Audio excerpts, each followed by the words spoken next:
Bonjour madame, bonjour monsieur, ravi de vous savoir fort nombreux pour suivre cette édition en langue française de la télévision Renaissance. Je vous souhaite la bienvenue. Les titres pour démarrer. Le départ des ONG internationales qui œuvrent dans le secteur judiciaire inquiète le parti Sawanya Frodebu qui trouve que le gouvernement ne veut pas que ces ONG continuent d'être témoins de ce qui se fait dans ce domaine qui est devenu le propre de l'exécutif. La spoliation des biens des opposants par le gouvernement burundais est loin d'effrayer certaines des victimes. Dans ce journal, vous suivez Dr Jean Minani, président de la principale plateforme de l'opposition Sénarède, dont des immeubles ont été saccagés. Hors de nos frontières, nous allons nous rendre en République démocratique du Congo avec cette victoire provisoire de l'opposant Félix Tshisekedi à la présidentielle du 30 décembre 2018. Une déclaration faite par la commission électorale ce jeudi. Voilà pour le sommaire.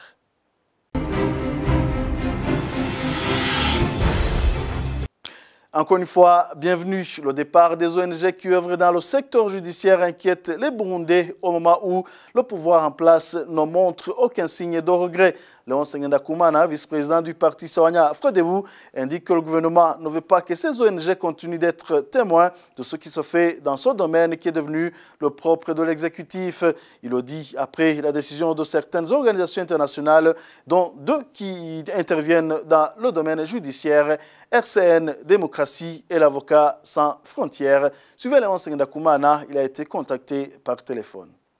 Un impact très grave pour plusieurs raisons. D'abord, ces ONG, on les a suivis, on connaît comment elles travaillaient. Ils procédaient à l'encadrement des citoyens en ce qui concerne leurs droits, leurs devoirs, leurs obligations par rapport à la loi, par rapport à la justice. Ils encadraient même certaines organisations en rapport avec la justice, y compris même au sein de la carrière judiciaire. On l'a vu, sans oublier aussi que ces organisations appuyaient dans le cadre du redressement des injustices sociales que l'on observait dans le pays où le jugement n'était pas rendu conformément à la loi ou alors à dénoncer, même si vous voulez, certains crimes qui sont commis par le pouvoir public. Ces organisations ont été victimes du fait que le pouvoir les considère comme l'œil de la commission du Centre des Nations Unies pour les droits de l'homme. Parce que le gouvernement pense que les rapports qui ont été produits par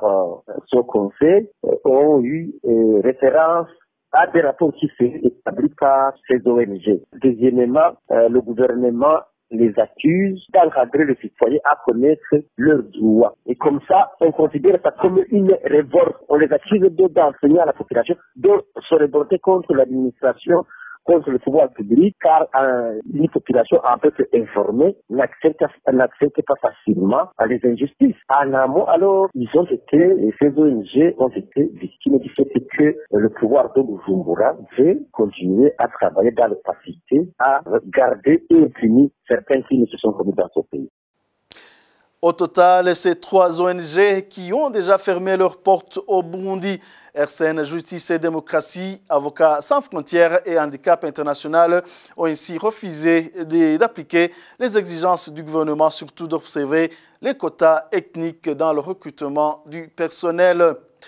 Poursuivons cette édition, le gouvernement burundais appelle les réfugiés à rentrer. Un appel lancé par la voix du porte-parole du gouvernement, Prosper Ntagwamiye, qui demande aux pays hôtes de s'impliquer dans ce rapatriement. Selon lui, beaucoup de Burundais qui avaient fui le pays sont en train de rentrer en masse.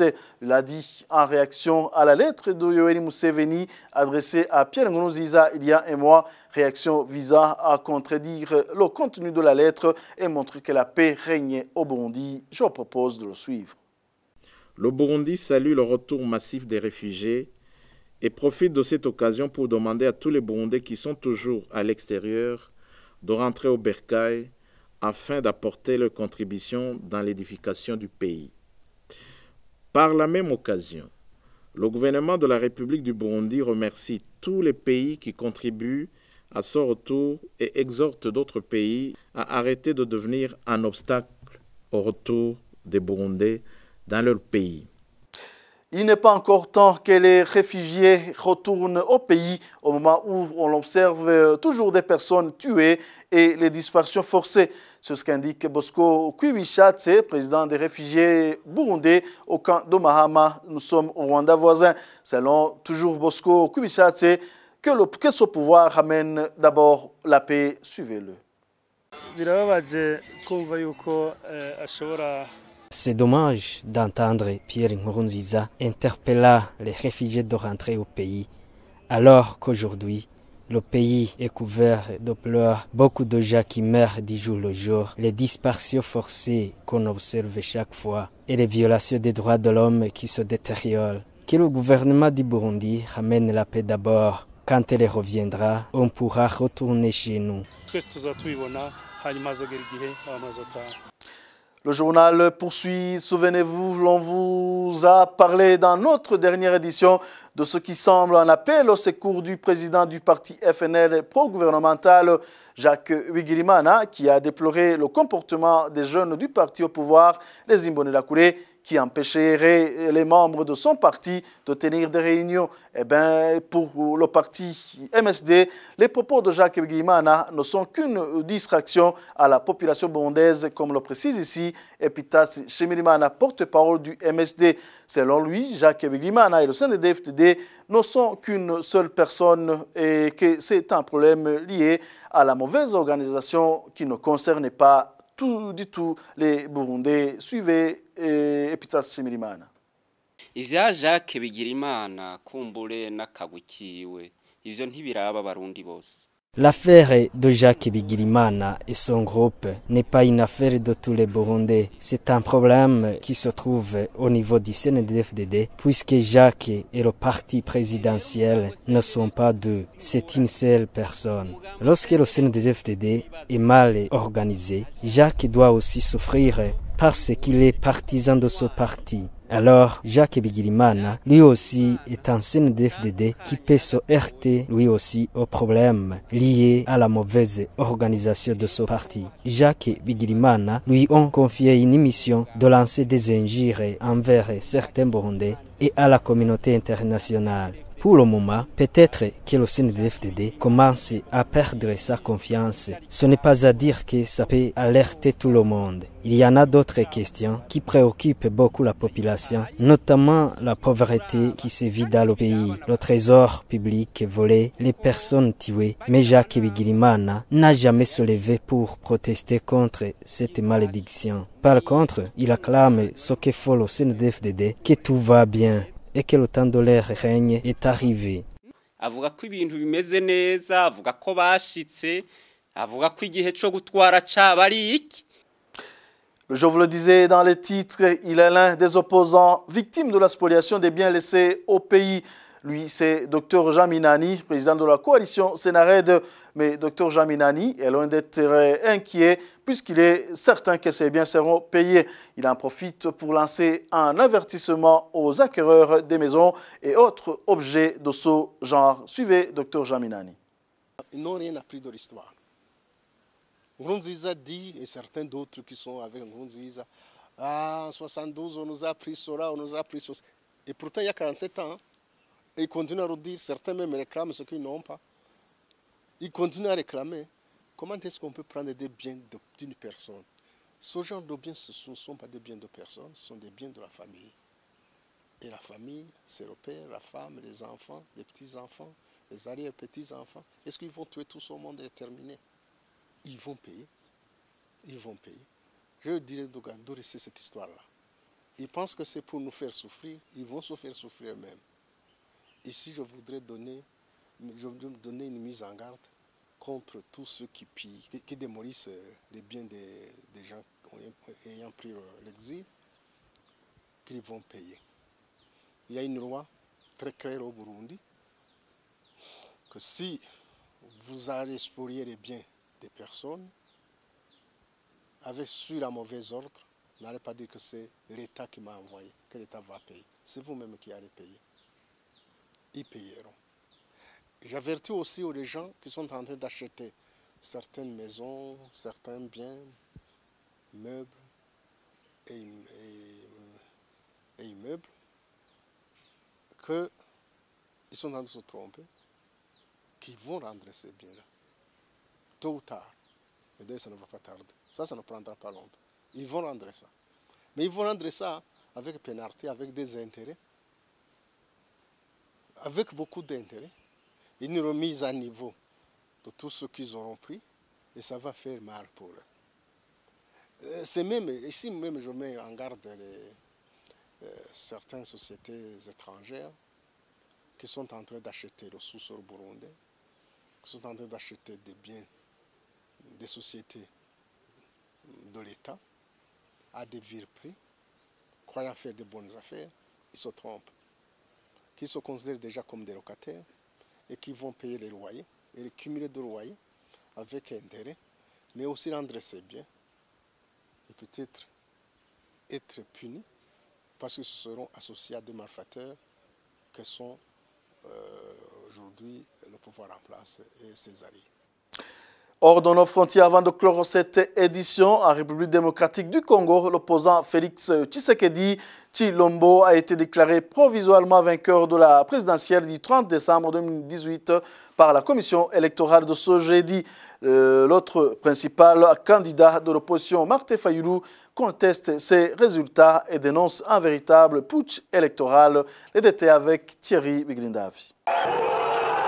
À la surprise générale, Félix Tshisekedi Tshilombo, le leader de l'IDPS, parti de son père, l'opposant historique Étienne Tshisekedi, a enregistré 38,57% des suffrages exprimés selon les chiffres de la CENI. Martin Fayulu arrive en deuxième position avec 34,84% devant Emmanuel Ramazani Shadari, troisième avec 23,84%. Après une longue nuit d'attente, le président de la commission électorale, Corneille Nangaa, révèle le nom de celui qui sort vainqueur dans le processus électoral. Et proclamé provisoirement élu président de la République démocratique du Congo, Monsieur Tshisekedi Tshilombo Félix. Martin Fayulu, le candidat de la coalition Lamuka, qui avait un soutien de deux poids lourds de la politique congolaise, entre autres Moïse Katumbi et Jean-Pierre Bemba, n'a pas tardé à rejeter d'un revers de la main les résultats de cette élection qu'il considère comme une escroquerie inacceptable. Cette proclamation est le fruit des résultats trafiqués, inventés et fabriqués de toutes pièces dans les officines obscures du FCC. Ces résultats n'ont rien à voir avec la vérité des urnes. Il s'agit manifestement d'une escroquerie électorale inacceptable et de nature à provoquer les désordres généralisés sur l'ensemble du territoire national. Mes chers compatriotes, devant la gravité de la situation actuelle, nous ne pouvons pas accepter, au bout de ces longs chemins, de croire que la volonté de notre peuple ne soit pas respectée.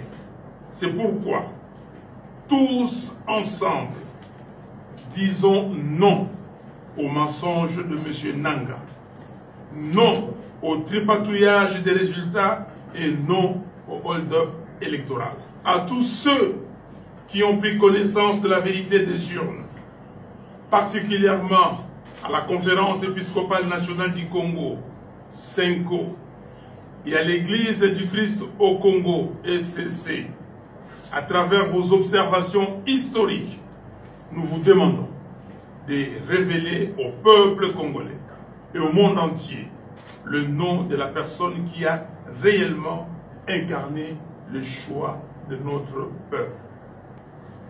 À la jeunesse congolaise, à la société civile congolaise, à tous les mouvements citoyens et à l'élite congolaise, je vous invite à vous approprier ces combats pour le triomphe de la vérité des urnes et la conquête de notre liberté. Ainsi, je le répète, nous rejetons catégoriquement le résultat publié par M. Nangaa. Dès l'annonce des résultats, les partisans du vainqueur ont manifesté leur joie dans les rues de Kinshasa et devant le quartier général de l'UDPS. Dans son discours, Félix Tshisekedi Tshilombo, au milieu de ses partisans, a saisi cette occasion pour rendre hommage au président sortant Joseph Kabila Kabange. Je sais que pour beaucoup d'entre nous, c'est difficile à accepter, mais je le dis avec sincérité, je rends hommage au président Joseph Kabila. Nous ne devons plus le considérer comme un adversaire, mais plutôt comme un partenaire de l'alternance démocratique dans notre pays.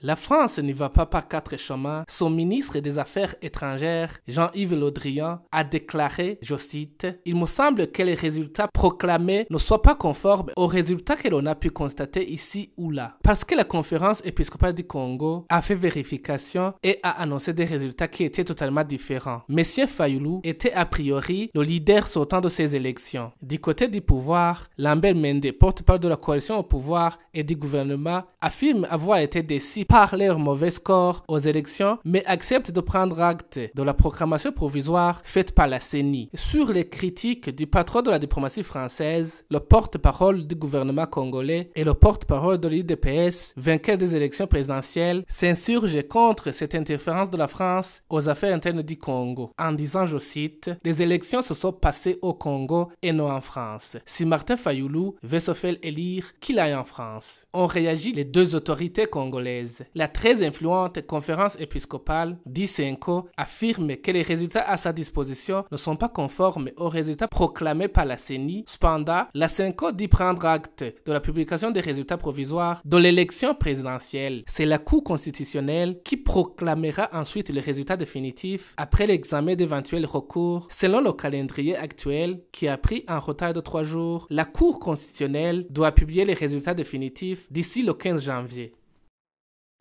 Merci à Thierry Bigilindavi. Et voilà, c'est ce qui prend fait cette édition. Merci à vous tous de m'avoir tenu compagnie. À la prochaine.